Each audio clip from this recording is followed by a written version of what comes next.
You are partially blind.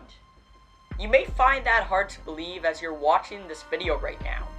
You use your vision to get around daily, to do your homework or any work you have. But the fact is, you're partially blind, and us humans can't rely on our vision.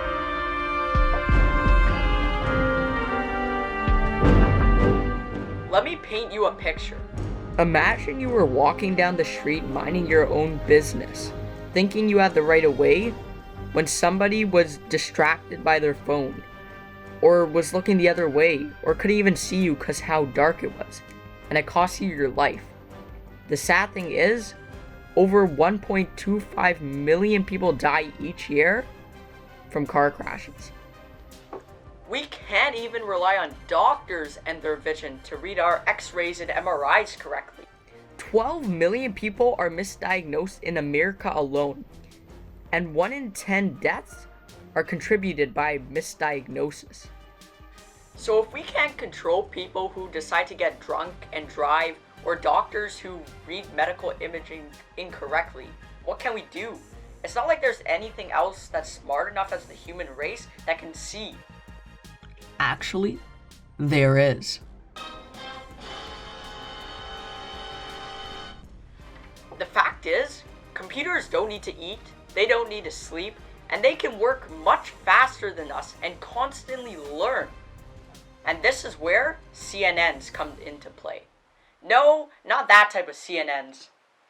CNNs, also known as convolutional neural networks, are able to take an input image and break down the features from that image, which are the most important parts, usually the edges.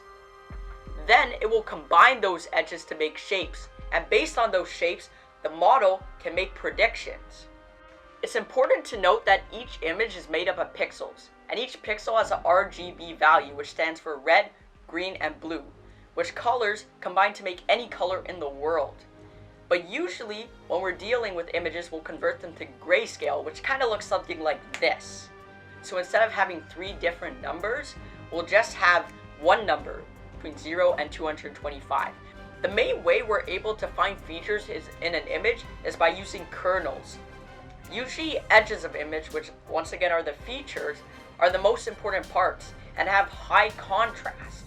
So when we apply a kernel comprised of ones, zeros, and negative ones, it helps bring out and find those important features. It's like shining a flashlight on an image which reveals the edges. So when we take the grayscale value of the pixels we're trying to target and apply the kernel filter to them, the bigger the difference, the more important that part is, and usually where an edge is located. Whereas the smaller the difference, it may just be a regular part of an image where all the pixels are exactly the same value. This makes sense, since if the grayscale value was just 46 and you added 46 and negative 46, you would just get 0. Whereas if it was an area of contrast like black or white, you would get a much bigger difference in number. The problem with most CNNs nowadays are that they're binary, meaning most algorithms only can tell me if something is this or is not. For example, if I try to make an algorithm that told me if something was a dog or not, it wouldn't be able to tell me if it was anything else like a cat. And this is crucial in areas like healthcare. Let's say I went in and a CNN read my x-ray, and it was going to diagnose if I had pneumonia or not. And it diagnosed I didn't have pneumonia. But it turns out I had lung cancer. But it had no way of recognizing that. That's terrible. So we need to really move away from binary CNNs and move towards non-binary CNNs. I decided to experiment with non-binary CNNs by taking an image dataset called CIFAR10, which is comprised of 5 types of animals and 5 types of vehicles, and creating a model that could label those types of images. My model included convolutional layers to find features. I used a max pooling layer to only take the most important information from an image and pass it on, instead of using non-important information, which would make the test and runtime a lot longer. Next, I also used dropout layers to reduce the amount of overfitting that could occur.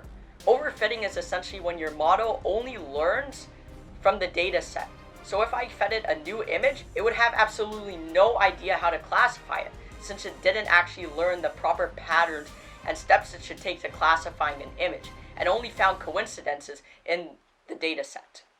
And finally, I use flattened and dense layers to help make the final predictions.